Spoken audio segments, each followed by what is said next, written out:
Hi everyone, welcome to day 8 of the Baha'i Fast Live Meditation Series. Super excited to have you here. If you've noticed, I did not post anything for day 6 and 7, mostly because I had a dream not to. Simple, really, that's about it.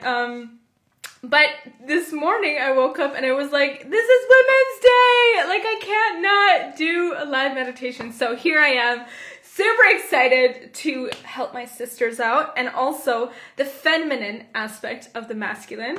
So really everyone is for everyone, essentially. So what I wanted to, I also was super curious to see what the qualities, virtues of God were of today, and I'm gonna share it with you. It's, wait for it, Kamál, perfection. Stop it, ladies, stop it. And then the weekday virtue is fidal, grace, of course, of course. So I mean, that's a pretty cool one, guys. Like, ladies, this is great for us. But you know what? I also want to share the numerology. Like, Kamál, it's the 8th day, right? It's also the 8th month in a Baha'i calendar. Like, Kamál would be the month of the 8th month of the year. And Kamál, so we have perfection, we have grace, and the numbers for Kamál are 8, and grace is 2.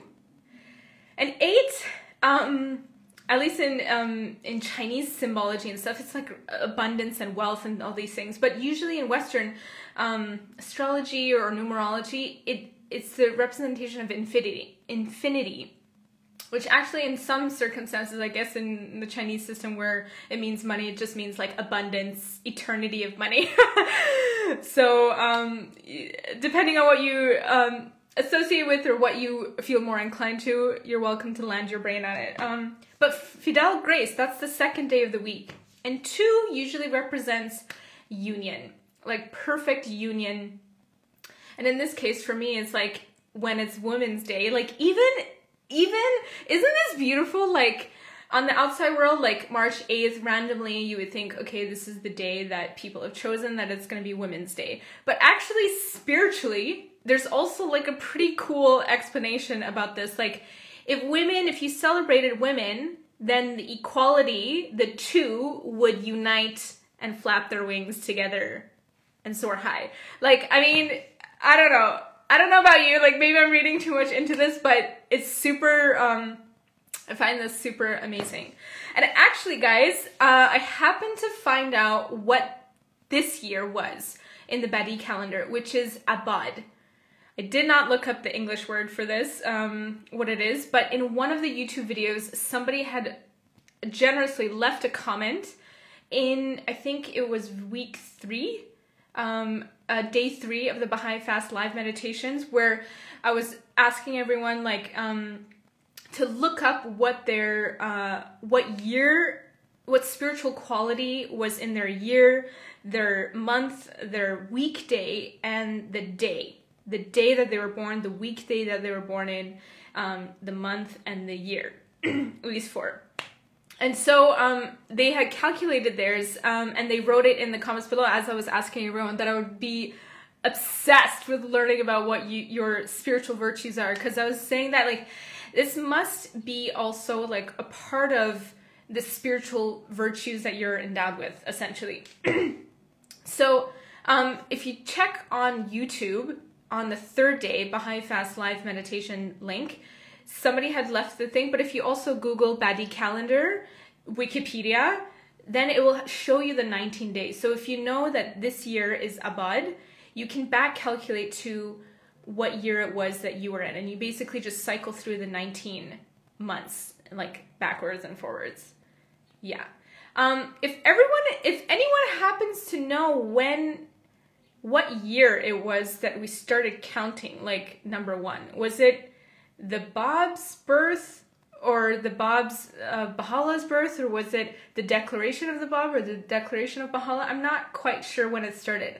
I have a feeling, I really don't know. Actually, I want to guesstimate something, but it's not going to go well.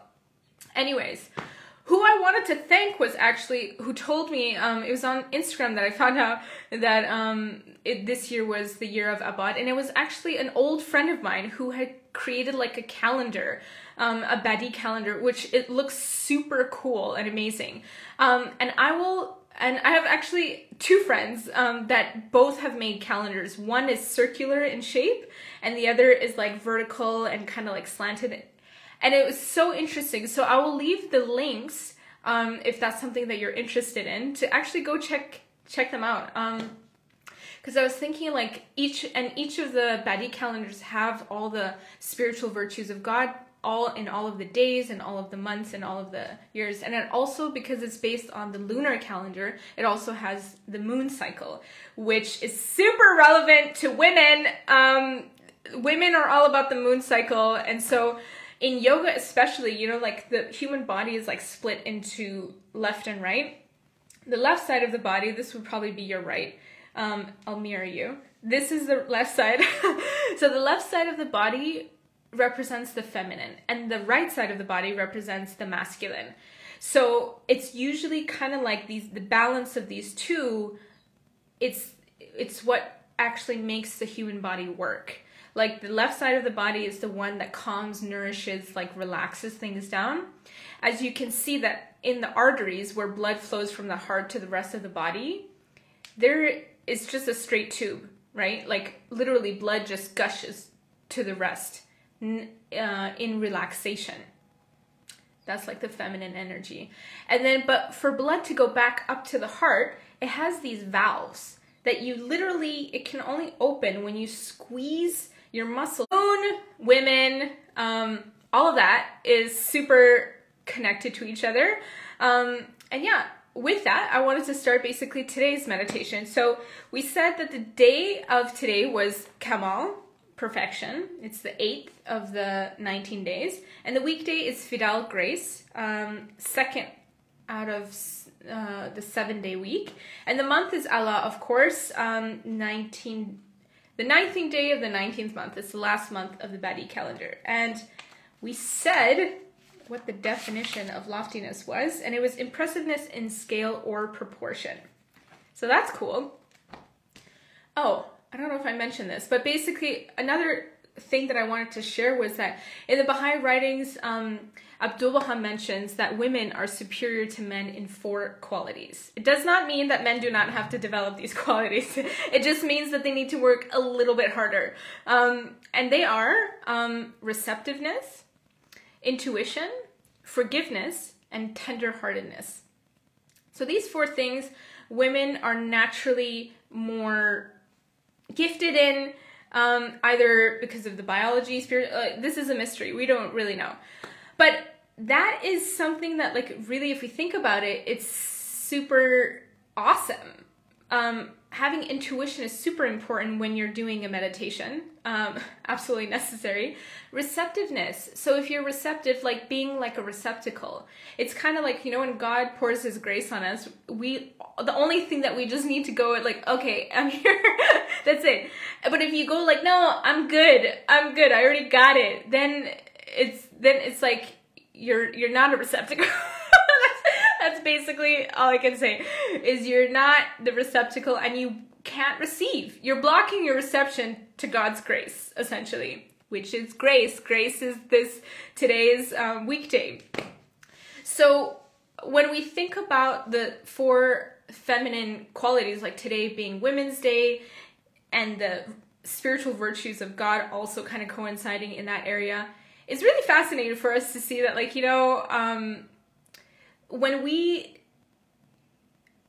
something I wanted to mention here briefly, even though this is something that maybe many of us already know, the human soul has no gender. That is not, its primary identity is that we are a creation of God. Secondary identity to that is that we are women, men, of a certain religion, certain race, certain class, certain whatever. These are all secondary identities. It's like flowers of one garden. The more diversity we have, the more beautiful it is. These are according to the Baha'i spiritual principles.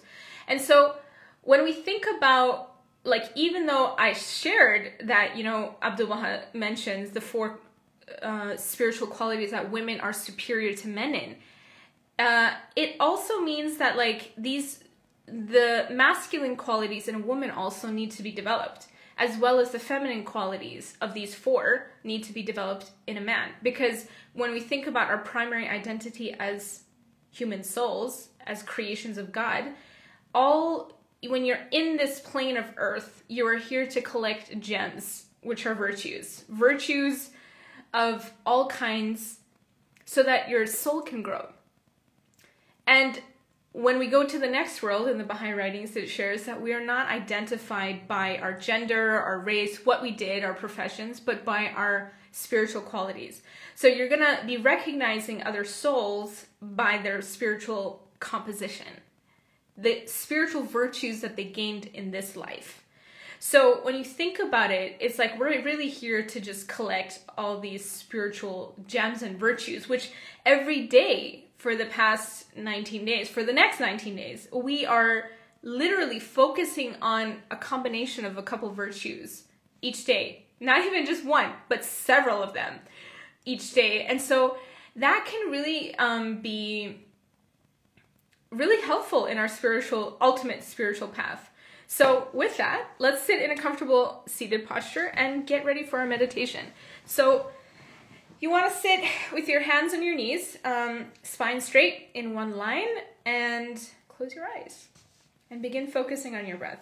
And you want to shift your weight to your spine so that you feel the weight of your body is your head, your heart, your sit bones are all in one line.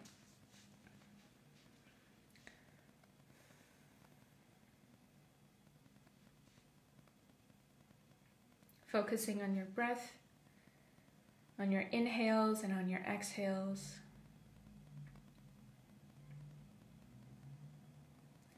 We are going to cycle through the 5 layers of the body with these virtues.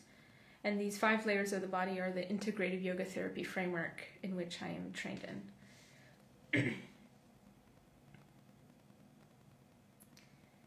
So when we think about the spiritual quality of perfection manifesting in the physical, what would we see? And a couple sessions ago, I was mentioning that perfection, or our standards of beauty in general, usually we're thinking about physical appearances and stuff like that, and we think about seduction versus attraction. Like, what is the difference between seduction and attraction? And so I want you, in the framework of thinking about perfection, to veer away from seduction and go towards what perfection means in the realm of attraction. And it might even be like a difficult thing to even do, to make that distinction, because our minds and our eyes and our ears are not specifically trained to look at attraction rather than seduction.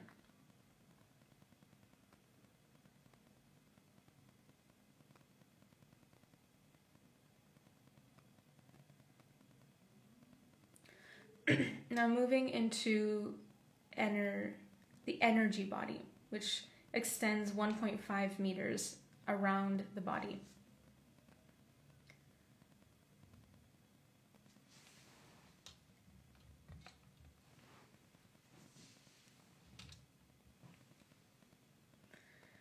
Perfection, what would perfection look like in the energy body?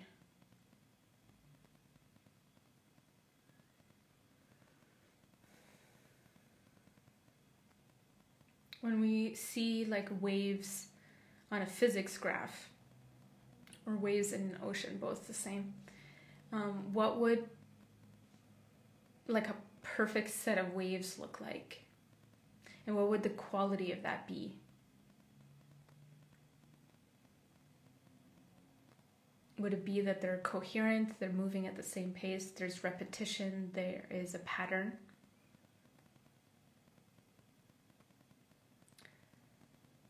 And then moving towards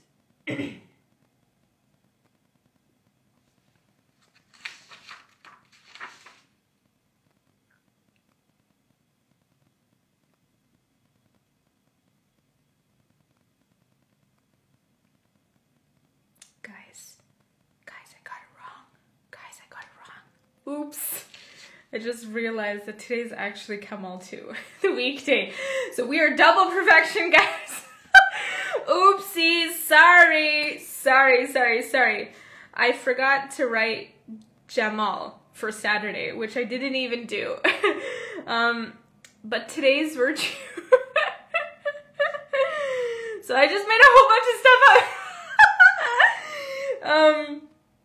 So the day for today is Kamál. We're doing that part right. But the weekday is Kamál too. So we're actually double perfection. So hey, that's even better, guys, right? But the numerology of the two and the union, that doesn't quite make sense in this situation. So it's the first day of the 7-day week. So our numbers are 1 and 8. Together, combining the two, it equals 9. So, which is the highest single-digit spiritual number. But yeah, I thought that was really funny that I just realized that as we begin to meditate. So, sorry guys, sorry to mess up your Zen, but let's start over. Let's start back at the energy layer. We didn't get the perfection wrong. But let's think about double times the perfection. Okay. So closing our eyes.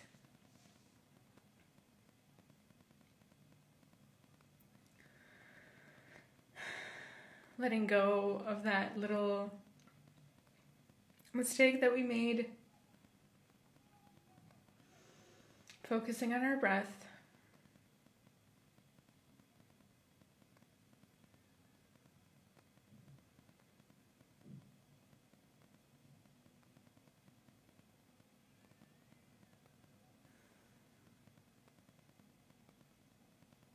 Okay. So now moving, we just did the physical body and the energy body in terms of thinking about perfection in both those areas. And then moving into, let's split the third layer into 2 separate layers. So the mental body, let's think about perfection and what perfection would look like.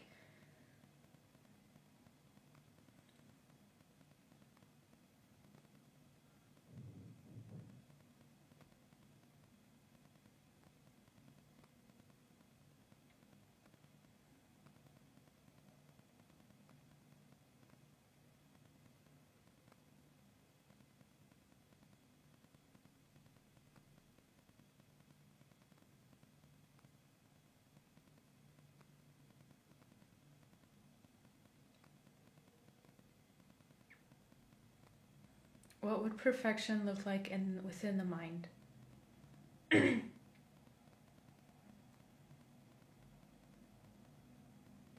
moving to the emotional layer of the body.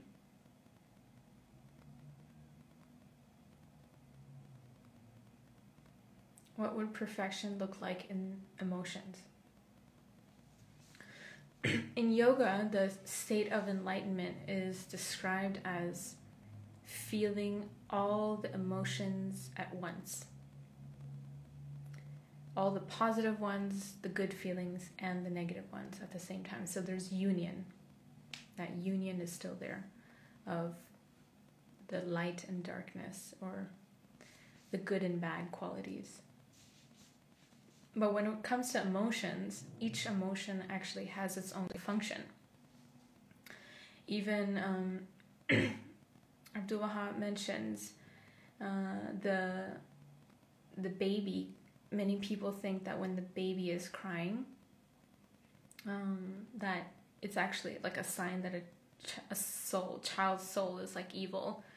But he says that the desire or the tantrum that the child is displaying is actually the desire to learn, the desire to grow, the desire to the ambition to grow. And that type of ambition is praiseworthy.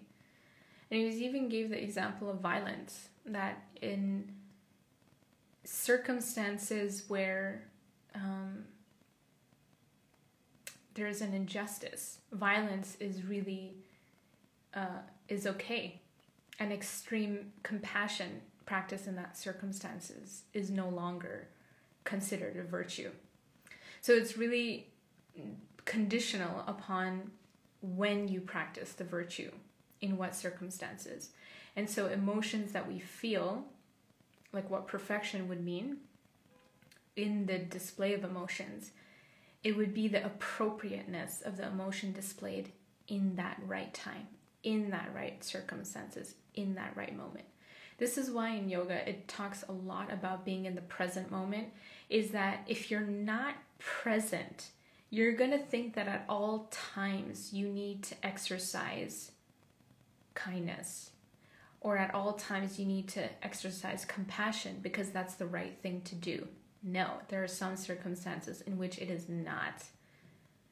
So this is actually a wonderful theme to connect to our Women's Day theme today, because I think women may tend more so than men, will be expected to and also practice more of spiritual virtues when it is incorrect, because it is either projected onto them that they need to be kind and they need to take it, or they need to kind of overcome whatever is being displayed around them, even if it's negative. Whereas really what perfection means in emotions is what I would say Abdul Baha, our perfect exemplar, the way he describes it as practicing each virtue and even each negative quality that we perceive has a place and a purpose and a time to be exercised. And perfection to me would look like, of emotions, would be to display the correct emotions at the correct time.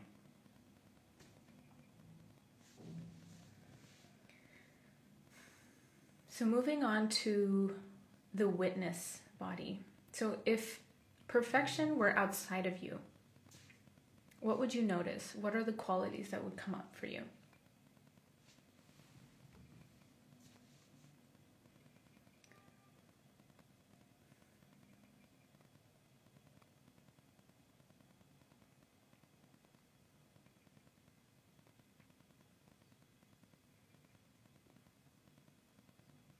What would you see? What would you recognize? What would you witness? What would you become aware of?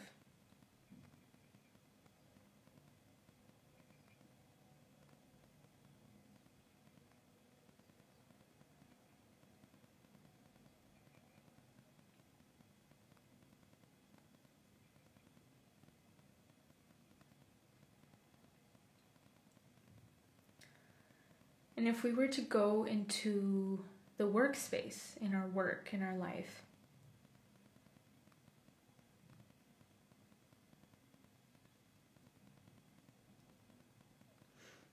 what would perfection look like? What would perfection look like in your purpose?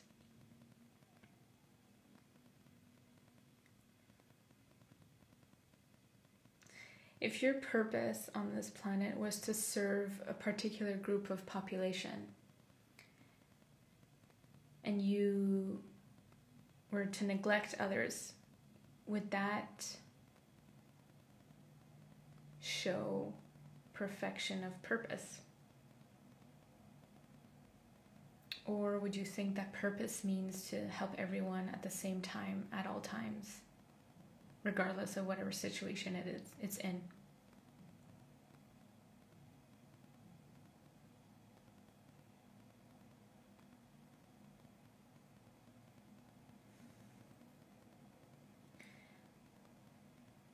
Perfection is about reaching its own fullest potential according to the degree that the thing is within that capacity. Whatever that fullest capacity is the state of perfection. So for example, a tree, its state of perfection would be for it to bear fruit.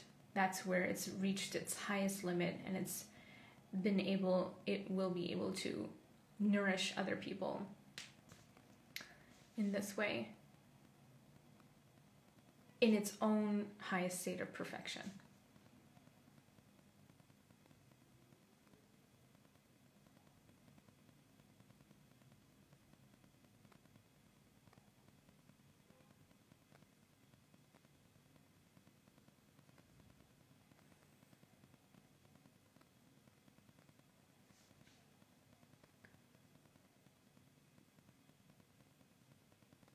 Okay. When we're ready, we can just open up our eyes and adjust to the light. I have been moved to share with you guys that I did want to let you guys know that if I do not continue the Baha'i Fast live meditation series, that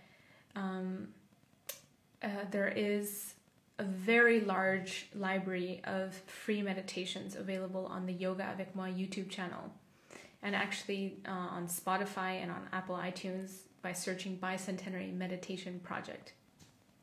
We have over like 22 languages that are in there in terms of the meditations, and we're trying to get them all finished by Nowruz this year, which is in a couple days.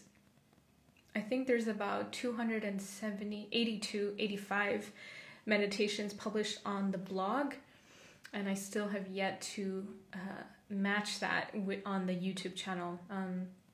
So there's several people who have been asking about Spanish meditations, and we do have them. That's another reason why I can't do the Baha'i Fast live meditations if it takes away time from that, because that is deadline specific, even though these Baha'i Fast live meditations are wonderful to do. So yeah, I wanted to share also that I've created a Pure Breath program, which is basically a program that is specifically made for healthcare workers and physicians during the COVID outbreak. So I don't know if many of you know about my background, but I studied in control of infectious diseases, and I'm now practicing mostly as an integrative yoga therapist. But during this outbreak, I've been moved to create a 12-week Pure Breath program that really focuses on the breath, so that physicians would be able to do a breath practice underneath their personal protective equipment, so that if they were on duty during work and like fear and anxiety comes up naturally from what is happening with the pandemic, that they would have these tools available for them. So that is also like a resource that Yoga Avec Moi is providing. This is part of the services of Yoga Avec Moi. The Bicentenary Meditation Project is free. It's a part of our Karma Yoga project, but the Pure Breath program is basically how I make my living. So if there's anyone who actually would benefit from something like this, or they know of any physicians who could really use some sort of mental and emotional boost, I use very scientific language to describe it. So it's quite dense. It's very dense. 12-week program. It's I would say it's a master's level course. So if anyone is also interested in that, you don't have to be a healthcare profession. But this was the thing that I think I got cut out again.